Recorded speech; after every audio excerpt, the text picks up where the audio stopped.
Welcome and thank you for joining us for this special edition of We Get Work, live from Jackson Lewis's 2024 Workplace Horizons Conference. What follows are high-level conversations providing information on conference programs and, in light of the current legal, regulatory, and cultural landscape, why they were important topics to present now. In this episode, we explore what employers need to know about AI, ESG, and M&A in the workplace. Eric Felsberg and Scott Jang bring you up to date on AI in your workplace. Monica Caterpall and Laura Mitchell survey the evolution of ESG, navigating the tide of change. And Dan Derone and Rick Vitarelli highlight issues for employers related to M&A integration and restructuring. This afternoon, I have the pleasure of speaking with Scott Jang and Eric Felsberg, principals in the San Francisco and Long Island offices of Jackson Lewis. Scott and Eric, can you please introduce yourselves and tell us a little bit about your practice at Jackson Lewis? Thanks, Alicia. Scott Jang here from the San Francisco office. My practice area really focuses on complex litigation, whether it's wage and hour class actions or systemic discrimination charges with the EEOC. I also do a fair amount of advice and counsel work, especially in the arbitration space. That has been a very active area in my practice, as the U.S. Supreme Court and the California Supreme Court have had some pretty pivotal cases in that area. Eric? Yeah, thanks, Alicia. This is Eric Felsberg. I'm a principal in the Long Island office. Yeah, I focus my practice on providing advice and counsel on all things having to do with use of artificial intelligence in the workplace. I also assist employers doing business with the federal government on all the regulatory obligations that they are subject to. Not surprisingly, the title of your presentation today was AI in the Workplace. Can you provide our listeners with a brief summary of what you discussed and why it was important to discuss this topic in 2024? Yeah, I'll start with the second question first. I think to discuss AI in the workplace is particularly timely and important because I think we're seeing an exponential growth in the use of AI in the workplace, and employers, I think, are navigating their way to kind of learn what this technology is capable of, and also some of the regulatory obligations that they'll have. So in our presentation, Scott and I gave an overview of how AI is used in the workplace, how different employers are leveraging it to make, streamline processes in terms of managing the workplace. We spent a significant amount of time talking about the pros and cons, some of the areas of potential liability they have to concern themselves with, and then spent a significant amount of time talking about the increasing regulatory landscape that is rapidly developing even as we sit here, as it pertains to the use of AI. Given the breadth of those issues and the number of topics you just mentioned, what really resonated with our attendees at the conference? What was most important for them to find out from you both this afternoon? Yeah, I think most of the attendees kind of understood how AI is being used in the workplace. I think a lot of them had some thoughts about how they could use it, and perhaps maybe they are using it. But I would say what resonated the most is, kind of steering clear of some of those areas of potential liability. So things like disparate treatment, disparate impact, the regulatory landscape, and there was also a lot of interest in kind of the recommendation that Scott and I made that, employers really should, if they don't already, have a policy in place that governs the use of AI by their employees. Scott, since we were together at our conference last year, what do you believe to be the most significant development affecting employers in this space?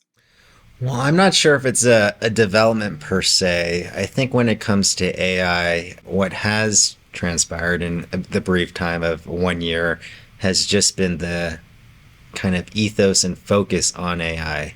Before speaking earlier today, I was in my room preparing, and I was watching the Golf Channel, and every single sequence of commercials had at least one AI program or commercial. And it just really resonated with me because it really does illustrate how AI is now everywhere in every aspect of our lives, even outside of the employment context. So I think that this sudden shift to the collective consciousness of focusing on AI has been the difference. And what that means for our clients is that, one, there's an expectation that there's a use of AI in the workplace and using these tools that are now potentially at people's hands in order to make the workplace more efficient, more productive.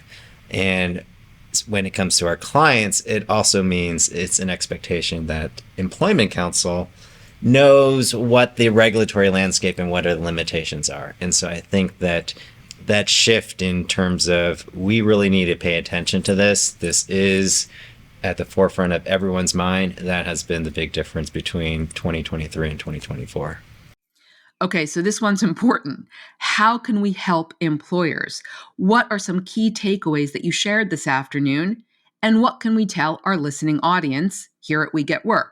Yeah, I mean, just to kind of buttress what Scott was saying, I mean, it's an incredibly exciting time to be around AI because it's one of these things that is so new, it is rapidly developing, and I think there's this tendency for employers to kind of want to get involved. A lot of times they're not quite sure why or if they should be involved, but it just seems like something they should be doing. And that potentially, while exciting, potentially could be dangerous. And so, a few of the takeaways we provided to the audience is they have to monitor the developing technology.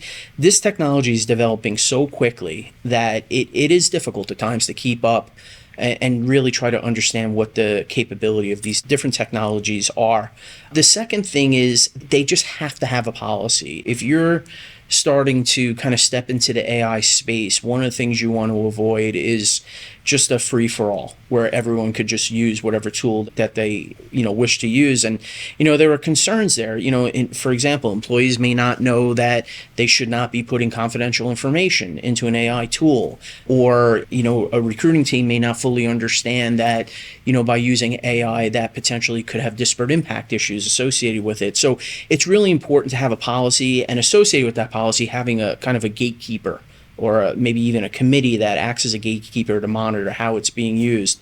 And then last but not least, as quickly as the technology is developing, these different regulations are developing. And, no one regulation is the same, right? It would be much easier if we had one uniform regulation for everyone, but we don't. So, each of these, of course, we have some federal guidance, but each different state, municipality, and, these different governments and jurisdictions, they come out with their own version of what they think the regulation should be. And that makes it incredibly, incredibly challenging for employers because you have to manage not only the technology, their employees, but this patchwork of regulatory requirements. And so that to me is, kind of what employers need to be thinking about in the current environment. Scott, with the rapidly developing technology and the proliferation of regulations, how is Jackson Lewis helping employers with these issues and their organizations? I think starting out with the obvious is, a new developing area in the law. We're the eyes and ears in terms of how regulations are being proposed and implemented, not just federally, but also throughout the different states and local municipalities. This is an area that has been active both in the federal and the lower level. So just in terms of keeping up with what is going on in this space in terms of regulations, I think our attorneys are at the forefront of that and are going to be releasing webinars and articles on this, I think, almost a weekly basis coming out in 2024. Also, not to plug Eric's team, but we do have an AI team that is dedicated to making sure that our firm is at the forefront in terms of developing policies for AI, as well as other things that are critical with respect to AI, including data verification, disparate impact analyses. And those are areas in which I know his team is really focused on, and I think will become increasingly important as employers and our clients increasingly rely on AI in their workspace. Scott, Eric, thank you so much for coming by and talking about your topic with us today. I can't wait until 2025 to see where this topic takes us and what you both have to say next year. Eric and I will be cloned out by then. Yeah, exactly. Thank you, Alicia. Much. Thank you. Today, we're talking to Monica Caterpaul and Laura Mitchell, principals in the Chicago and Denver offices of Jackson Lewis. Monica and Laura, can we start by having you introduce yourselves and tell our audience a little bit about your practice? Sure. I'm Monica. I'm from the Windy City, and I've been with Jackson Lewis for probably 15 or so years now. My practice focuses on diversity and inclusion within ESG. I co-lead our ESG practice group with my friend and colleague Laura, and also our higher education practice group. But the other half of my practice is litigation. You'll never take the litigator out of me. I can't stop. Hi, I'm Laura Mitchell. I'm a principal in our Denver office, and I am actually no longer a litigator. You can definitely take the litigator out of me. But I do practice in our affirmative action, OFCCP, defense practice group, as well as our pay equity group, and co-lead ESG with my friend Monica, and I'm happy to be here today. The title of your presentation was The Evolution of ESG, Navigating the Tide of Change. Monica, can you provide our listeners with a little bit about what your presentation was about and why it was important to present this topic at Workplace Horizons? Sure. So there's nothing actually new about ESG. In fact, ESG existed before it was called ESG. We used to call it corporate responsibility or just doing the right thing, right? And so things have changed, though. We're seeing some regulation with respect to ESG, not a lot. We are seeing the sort of social and political zeitgeist change, and there's a push and pull. And so what we talked about today was sort of where our clients are at with respect to their ESG programs. We found that some are still trying to formulate their program, put it together, and envision what they want it to be. And some have built out ESG programs, which they are, as they should be, constantly evaluating to make sure that they are fitting the company's needs. Laura, what are some of the issues that resonated with our attendees during your presentation? Yeah, so I think during the conversation, really understanding that having a unifying set of values and principle and identity as an organization really should be the first step in developing your ESG program. And I think that really resonated with those that are still working to build their program or evaluating it. And also, we had a great discussion about kind of thinking outside the box in ways to show value to your employees in becoming an employer of choice, that it doesn't have to be just about your traditional, we're going to be transparent about our demographic information, or we're, going to do these things that everybody else is doing, but really thinking outside the box as a differentiator in the market. Monica, were there other concerns that were addressed or raised about this topic? What did our attendees really want to know? Yeah, a lot of them were, grappling with this push and pull concept. So again, there is not a lot of legislation that's governing exactly what ESG is, right? There are some that talk about disclosures and whatnot, but it's not very specific. But then what we have on the state level is sort of conflicting legislation about when and where and how ESG can be used in evaluating investment opportunities and whatnot. There are states that prohibit evaluation of ESG factors or investment in companies that engage in certain ESG initiatives, and then there are states who are requiring it. Similarly, within corporations and other entities, there are people who are very comfortable with pushing ESG initiatives and feel that it's the right thing to do, and there are others who feel that sometimes there's too much risk involved. And so it was really that push and pull that they were trying to decide sort of how to navigate. Laura? I think that another concern that we addressed was really this notion of things are different. They seem different. We're talking about them in different terms, but they really are the concepts that we are all very familiar with. Non-discrimination, not creating a hostile work environment, good governance, hygiene as an organization, so that you can feel comfortable and that we can talk to leadership and stakeholders about ESG in terms that they're comfortable with, so that we can get buy-in and actually make progress and start to deal with this push and this pull in the way that we know how to do, because we've been doing it for years. So Laura, given all of these issues, what were some of the key takeaways that you both shared with our audience members here at the conference and for our listeners who might be tuning in after the conference? I think one of the really big ones is things feel different, but they are the same. Like we just talked about that. Even the term ESG itself is changing. Folks are pulling away from using it and going back to corporate responsibility, values-based governance. But it's still about these tenets that we know as employers and as organizations. It's about developing our brand, our value, who we are. And so that thinking about things in those terms is a way to feel comfortable in this kind of tide of change. Monica? I think that there's really no risk situation, and that's a big takeaway. That either you're going to, if you do a lot of ESG, you have a risk of being challenged. If you don't do enough ESG, you're not going to be an employer of choice. You're not going to be a product of choice to the people who are your consumers. So it's an imperative that you do something. So what do you do about that? Our recommendation is really listen. Listen to all of the stakeholders, not just your employees, not just your C-suite.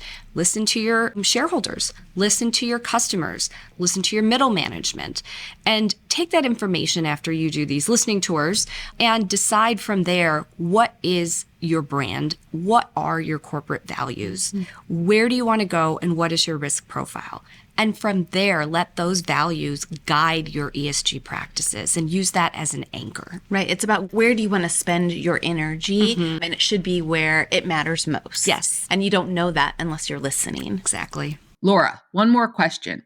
How is Jackson Lewis providing assistance to employers and their organizations on these topics? Well, as this landscape changes and we ride these waves of change, we continue to monitor all of the developments in these different spaces. What makes the ESG practice as amazing as it is that we're cross-practice oriented. So we have subject matter experts from across the firm that are part of our core team. So we're monitoring developments in data analytics, in healthcare, in benefits, in DE&I, and reporting on those through podcasts and other types of materials. Monica, Laura, thank you so much for stopping by the We Get Work podcast mic this afternoon, and please enjoy the rest of the conference. Thank you. This afternoon, we have the pleasure of talking to Rick Vitarelli and Dan Derone, principals in the Hartford and New York City offices of Jackson Lewis. Rick, can you please introduce yourself and tell our listening audience a little bit about your practice? Good afternoon, Alicia. Good afternoon, everyone. I'm Rick Vitarelli. I am a traditional labor lawyer by training and background. I'm also the co-chair of the labor relations practice at the firm, as well as co-chair of the transactional services practice at the firm. My background came largely from work in full service firms where I was on deal teams in both commercial real estate and in M&A work. I would support those teams in labor and employment issues generally, with a particular emphasis on labor and multi-employer benefits issues. Thanks, Rick. Dan? I'm Dan Derone. I'm a principal in our New York City office, and I focus my practice on the employment issues that come up in M&A transactions, as well as post-closing. And in addition, I counsel employers on the full panoply of employment laws. Thanks, Dan. Dan, the title of your presentation today was M&A Integration and Restructuring Issues. Can you provide our listeners with a brief summary of what you covered in your presentation and why it was important to present this topic at Workplace Horizons? Sure. We spoke about key considerations for onboarding employees in connection with asset purchases specifically. And we focus on asset purchases because in stock deals, these issues are more straightforward. In asset purchases, some of the things that employers want to consider are identifying the employees who are coming over, determining where in the organization those employees are going to be housed, analyzing things like employment agreements for assignability, and how you would go about getting an assignment of an employment agreement. We spoke about things like Warren Act considerations in deals, both for buyers and sellers, as well as some immigration concerns and benefits concerns that come up. And we think these issues are worthwhile to discuss with our clients because the earlier they're thinking of these issues when they're going through a transaction process, the smoother the process will ultimately be. So sensitizing our clients to be thinking about these issues early is very much to their benefit, because when the issues are raised later in the process, it just becomes more of a burden to our clients and especially the HR teams at our clients. Rick? Our clients are pretty well versed in risk identification and diligence in transactions, as well as mitigation of those risks if they're involved on deal teams. What we really wanted to focus in on would be the integration issues that occur after the deal. So we think it was important for us to kind of focus on that as a part of the presentation, or at least the thrust of it, so that folks understood that the HR folks, especially where labor and employment and benefits issues predominate and really are a gating issue in a deal, they need to be able to clear these. And so if they're going to be involved in deal teams in the diligence phase, they should really be thinking about what you need to do post-deal in order to integrate those assets so that you get the benefit out of the acquisition. And in so many deals that we work with, because we are labor and employment lawyers, the issues really involve people and labor and employment issues, prior risk issues, but also going forward, how you take those assets in a business and moving forward and get the full value out of it. Given the complicated nature of these transactions, what were some of the issues that really resonated with our attendees during the presentation? What did they really want to know about these deals? Well, because the labor and employment issues in deals that we handle are typically gating issues, they're significant. That's why we are called in by full service firms and also strategic acquirers and private equity firms to help. It's to identify what are really the significant, most high priority issues in a deal, to identify what those are, determine what's material, separate the wheat from the chaff, and to identify possibly how we can influence the structure of the deals so that we put our client in the best position to mitigate the risk, and moving forward to be able to take those employees across and leave some of those liabilities behind. We also emphasized the need, and I think what really resonated was the need to plan in advance at the deal stage for what you're going to do post-deal, because sometimes you have simultaneous sign and closes, sometimes you have a delayed sign and close. But when you start to take over those assets, you are the employer, possibly a successor employer to the previous one, but you need to make sure going forward you've mitigated those risks and you've put your own stamp in place on the business that you're buying. So Dan, lots of things to talk and think about, and I'm sure you shared that with your attendees today in the presentation. If you had to pick some key takeaways for your attendees here at the conference and also our listening audience, what would you share? Sure. I think one of the important things is as you're going through the diligence process, you're going to identify a number of issues which are not going to be showstoppers. They're things that are going to be marked in the diligence report as to be addressed post-closing. And that's really low-hanging fruit that employers can do post-closing, is go through the diligence report, use it as a starting point for remediating some of those issues, bringing handbooks and policies up to date, up to current best practices and current legal compliance. That's really easy stuff. Some of the stuff our clients are also very interested in is how do you tackle some of the more challenging stuff? How do you deal with it post-closing when you've identified potentially employees who've been misclassified for FLSA purposes, or potentially a group of folks who've been misclassified as independent contractors? And what are some strategies you can use to address these things post-closing, but also minimize risk? Another key takeaway, I think, is really, as I mentioned, think about integration early on. The diligence process is not just about identifying the risks, it's also about gathering the information that's going to be necessary or helpful to plan for and optimize the post-closing state. Rick? I think the key takeaway from the program is if you're a in-house legal lawyer and you need to be involved in the employment and HR issues that come up in deals, you've got to get involved early on in the process and try to encourage your business clients internally to have you involved in the process early so you can anticipate how the deal is going to impact the labor relations or the employee relations issues post-closing. As a labor lawyer, I always look at everything from organizing risk and from the satisfaction of employees. Obviously, when you have a deal, you want to keep the employees happy and you want to keep them on your payroll in most cases. So you want to make sure that the deal is done in a way that anticipates that a deal is an upsetting time for people when they don't know what the new owner is going to do with that business. So the more that legal and HR, especially the employment and labor lawyers and the benefits lawyers, can understand what's going to happen with the deal, the more they can mitigate those things that would cause friction and ensure that when folks come over, they don't feel that the deal was a bad deal for them. So that's really, I think, the most important thing. The other part of it is if you have union and hybrid non-union operations, either before or after the deal.